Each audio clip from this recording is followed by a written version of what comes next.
Bienvenidos a la conferencia Inteligencia Artificial como soporte del mantenimiento en los edificios empresariales, dictada por Elisabetta Branchi, consultora senior, formadora y oradora principal, trabajando en servicios y edificios inteligentes con énfasis en diseño y transformación digital de servicios e infraestructuras, con experiencia nacional e internacional en gestión de instalaciones, energía y servicios.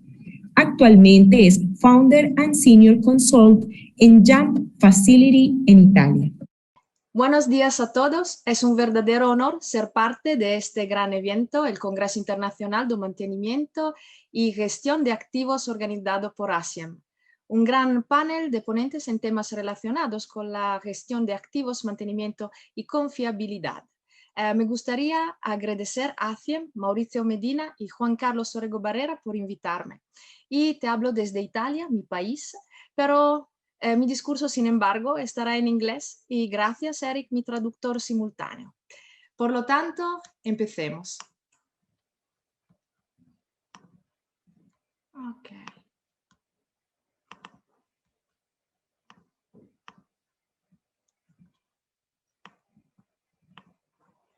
Bueno,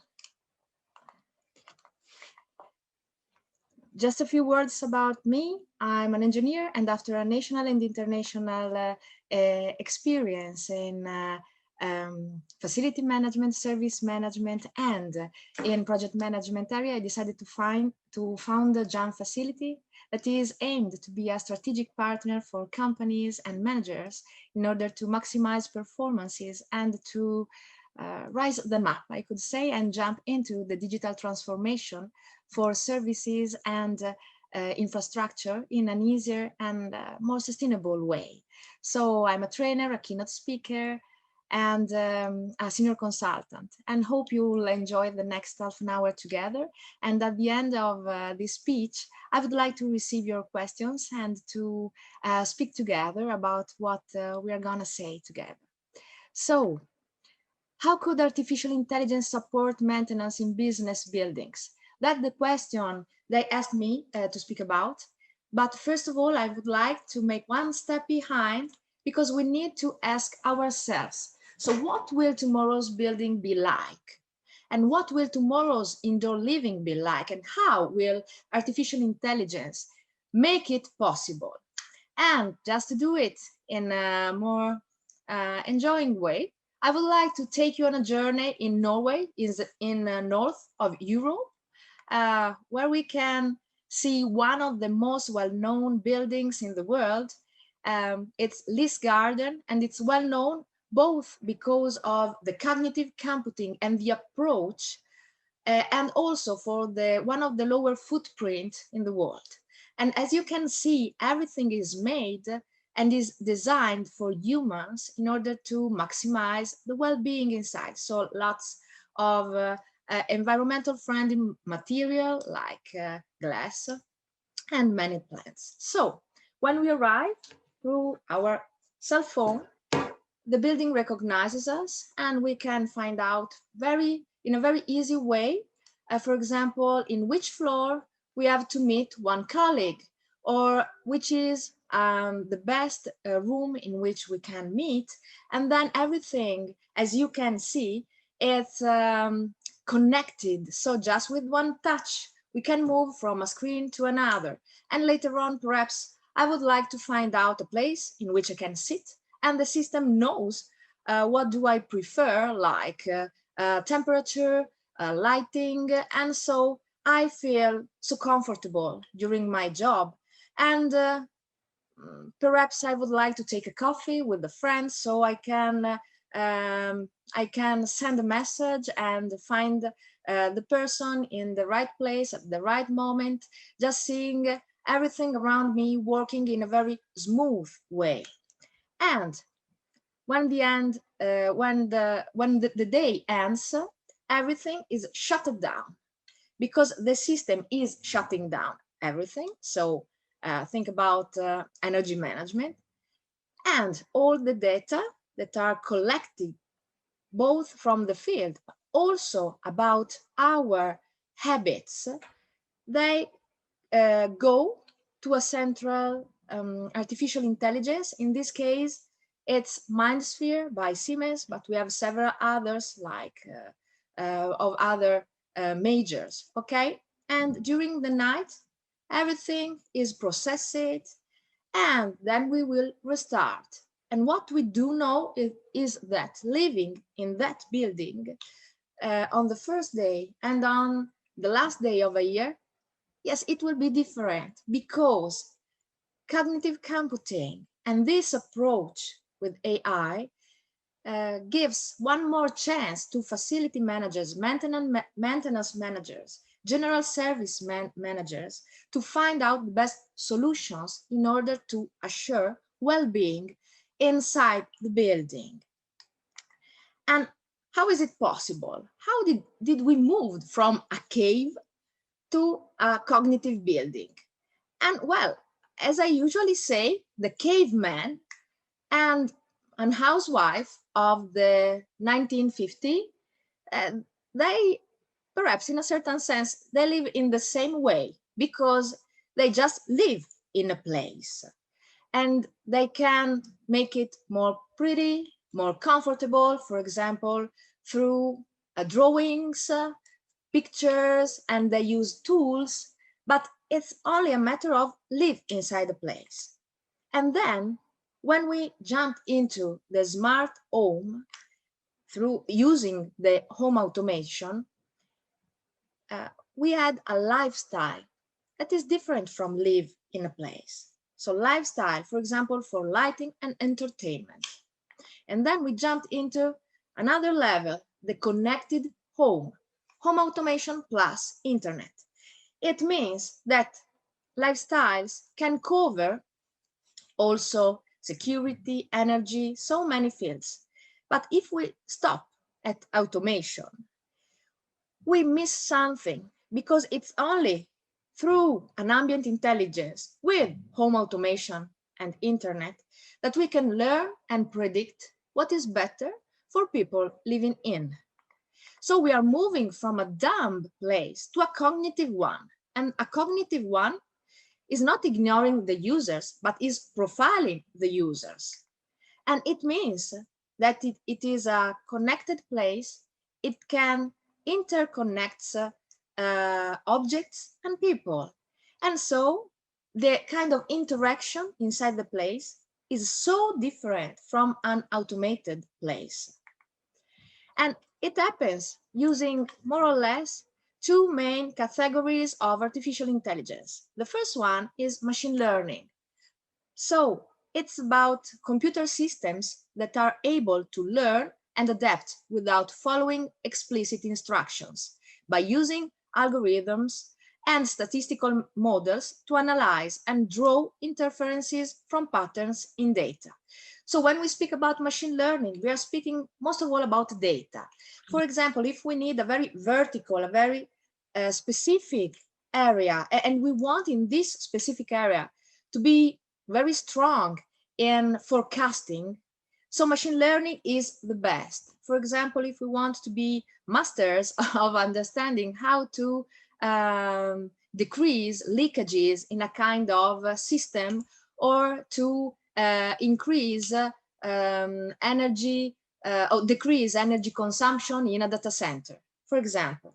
And the more data we have, and the more quickly the machine learns.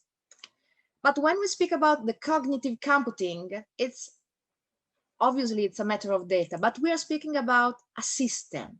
It's different because cognitive computing, we are speaking about new hardware and or software that mimics the functioning of the human brain.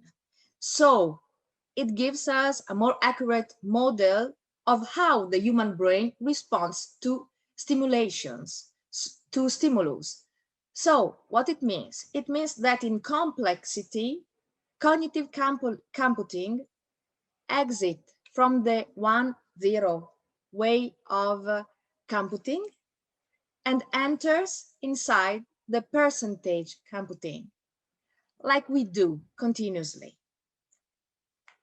And which are the smart building pillars and how do they impact on maintenance? So the first one is BMI, second one automation, IoT, and data analytics. So let's see each one. The first one is the building information modeling. So we can find two main definitions about this. And the first one, that is the ISO one, I think it's less complete than the second one made by the US National Building Information Model Standards Project Committee. So very long name for a very useful entity. So building information modeling is a digital representation of physical and functional characteristics of a facility. So we are not speaking about a 3D. We are speaking about something that can support us during the life cycle of the building. And it's defined as existing from earliest conception to demolition. So we are speaking about a digital twin because everything starts with design.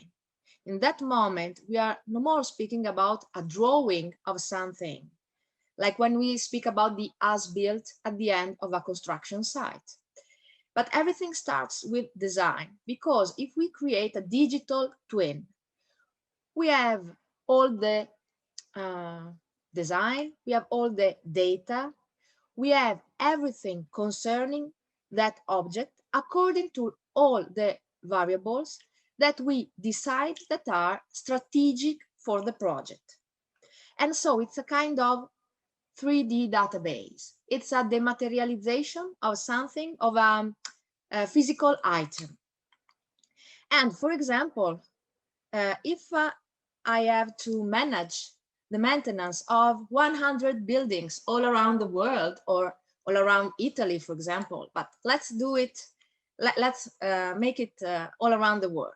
And for example, I need to change a window in Bogota, and I need to repair UPS in Tokyo. So how can I manage them from Italy?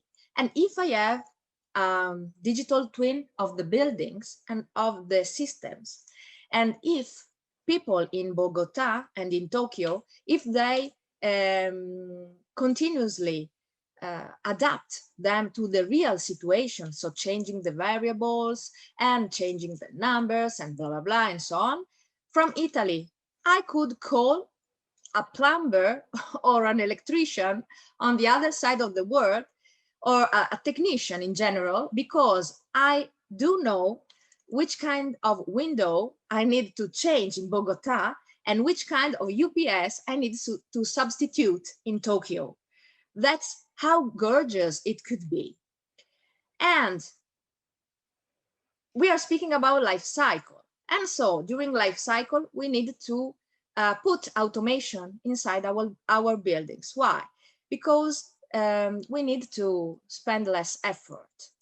And so automation, it's about rules, but which criteria are the main drivers of these rules, and which are the effects during the time? Because if we do not move from one point to another, if we have static rules, we cannot reach the effect that we need, and we cannot use all the potential of the system. So we need to change rules over time automatically or revise them periodically using the data analytics. And how can we collect all the data? Well, through IoT and through people. So let's start from the IoT. IoT gives us a collection with zero effort, except from our cultural change, but it's about a zero effort approach. And so we have the data generation in the field, and then we send all the data inside lots of systems. And these systems, for example, the building management system, the maintenance supervisor, the contract management system, the asset management, and blah, blah, blah, so on. So if each one of them is a silo, it doesn't work. If we can exchange data between all these tools, so we transform the data inside into an information. And through this kind of information, using this kind of information, we can change automation over the time. And then we send all the data and the information to the cognitive computing, to the machine learning, and so on. So here we are speaking about systems, objects, smart objects. But what about people? So people and geolocalization. I would like to share with you a brand new way of clocking in. You know that in the 50s and in the previous years, clocking in was something like time controlling. Oh, I need to clock in order to say that I'm inside the company, and then I need to clock out, so make the clocking in before going out to the company. But how can we use it with another perspective? And so, what is a tag? Let me do an example. So I move on and then I come back. So let's see a technician daily routine. And let's think about the fact that he starts from his house, and then he goes, for example, to a warehouse in order to bring some spare parts. And then he transfers with his car. He reaches the first client, the first building. He works for 1 hour, 2 hours, and then he takes again his car.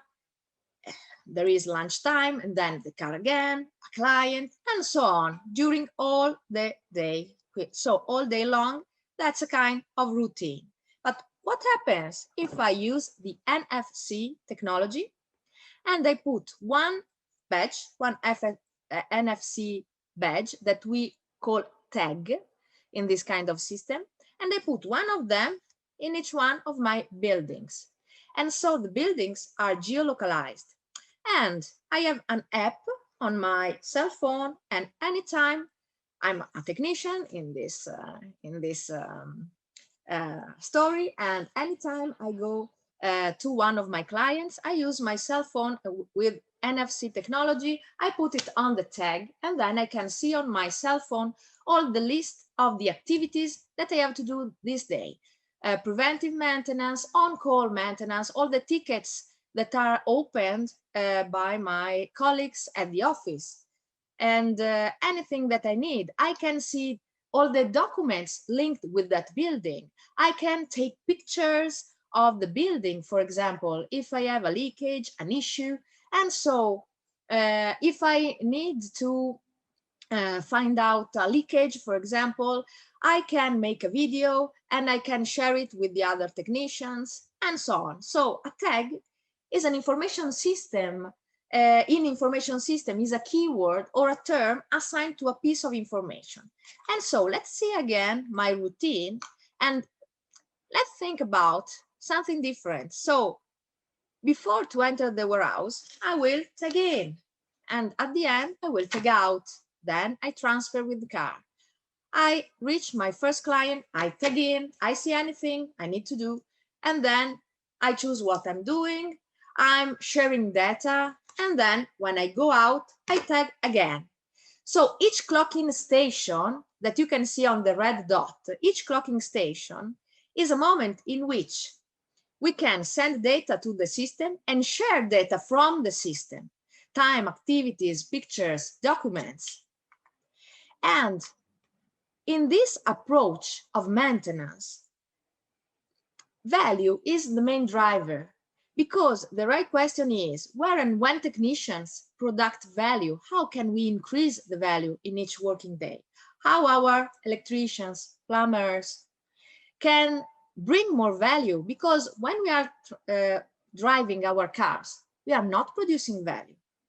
When we go too many times to a shop in order to buy just in time a spare part, we are not creating value.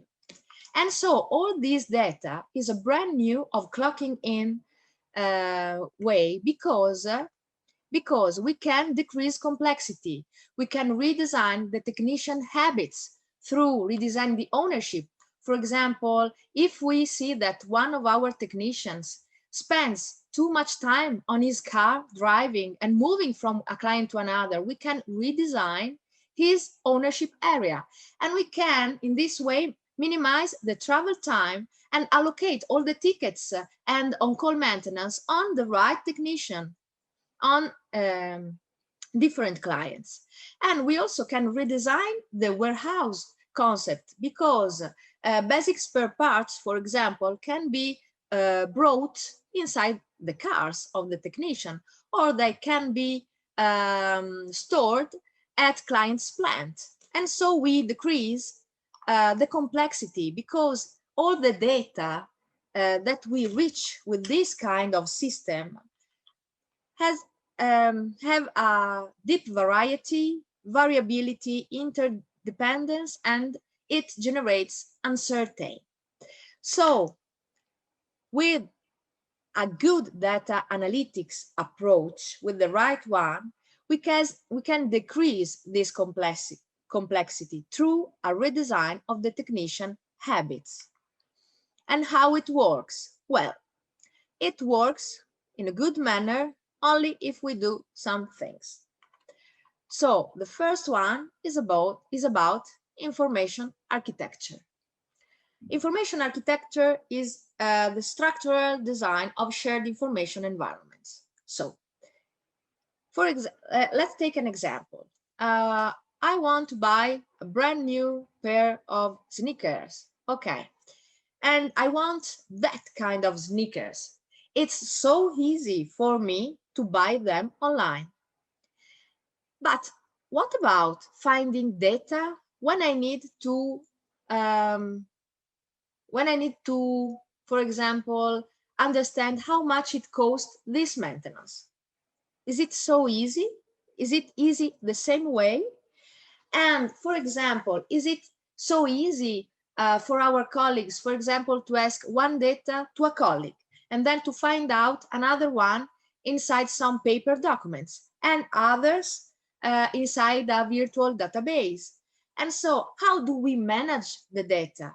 How can we orient ourselves in order to find them quickly? We need them quickly. So we need to save time and to use time for more adding value activities. And so wayfinding, findability, everything is made for the usability. So it must be easy to use and comprehensive, so easy to understand. So we need to organize and label all the data, just as online e-commerce do, for example, just as Wikipedia does. Okay, so we need to find the right architecture of the data. Otherwise, it's only a cloud of data, but we won't find them quickly, and we won't use them in the best way.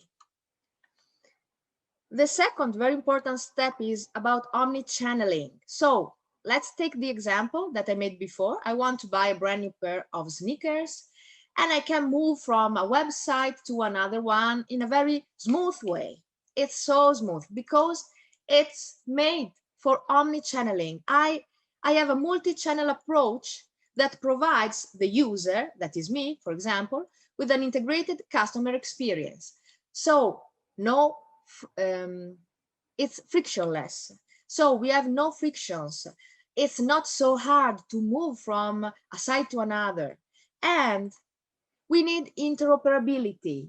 That is the ability of different information systems, devices, and applications to access, exchange, and integrate and use data in a coordinated manner within and across organizational boundaries to provide timely and seamless portability of information. What it means? It means, but we do know it because we all work in maintenance. It's so tough, so hard to exchange data from a system to another. It's more or less like if one speaks in a protocol, in a language, and another one in another. And anytime we need to buy, to make something, to have a gateway in order to exchange the languages, we need a kind of Google translator anytime we need to exchange data from a system to another. And it's so tough, so hard to do it without spend a lot of money and time, except when we use systems that prefer a integrated and open protocol, like the Connex, the Enotion one. But otherwise, anytime we need to do it, we have to add. But it's not so smart and it's not so lean. We shouldn't add something, but we should only connect something. And anytime having this kind of gateway, these translators, it's so heavy.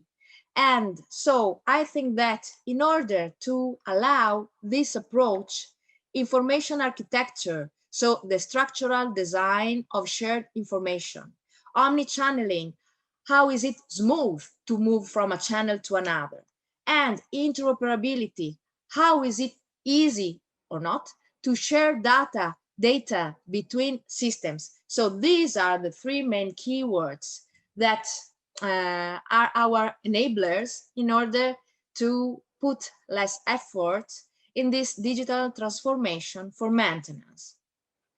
And just to close it and then to give space to questions. So let me go back to the first question: how could artificial intelligence support maintenance in business buildings? So I do think that we as maintenance managers and as people that really want to make the difference and jump into the digital transformation in the proper manner, we are enablers of experience, as we told before, zero friction, continuity. So it's our mantra. We work for the business continuity. We are enabler to raise up the bar of efficiency through using the continuous improvement approach. But most of all, our job has to assure also well-being, because nowadays the experience of our internal clients or external clients, of people leaving the building, must be gorgeous. And I think that too many times as maintenance managers, we look too much to the clients and just a few less to our role. And I think that also our experience has to be maximized, and that the digital transformation must support us. It cannot be something tough to understand or to do. And so I would like to close my speech with this picture about complexity. This is a pagan god. In the ancient Europe, in Greek, in Italy, we had a pagan god that is called Jano. Jano is the god of the incipit, of the brand new starting. And with one of his faces, he looks at future, and with the other, he looks at past. And so, what about complexity for us as maintenance managers? If we generate it in an active way, it's an ally. So if we decide to jump into the digital transformation and to start using brand new tools, it will be less complex, because we will be the main characters of the history, of the story, the screenplay. But on the other face, on the other hand, if our competitors, if other groups, if other department of the company, if they start using technology, for example, in production, but not in maintenance, for example, or if one of our competitors starts using technology in the manner that we saw before, we are no more an active actor, but a passive actor.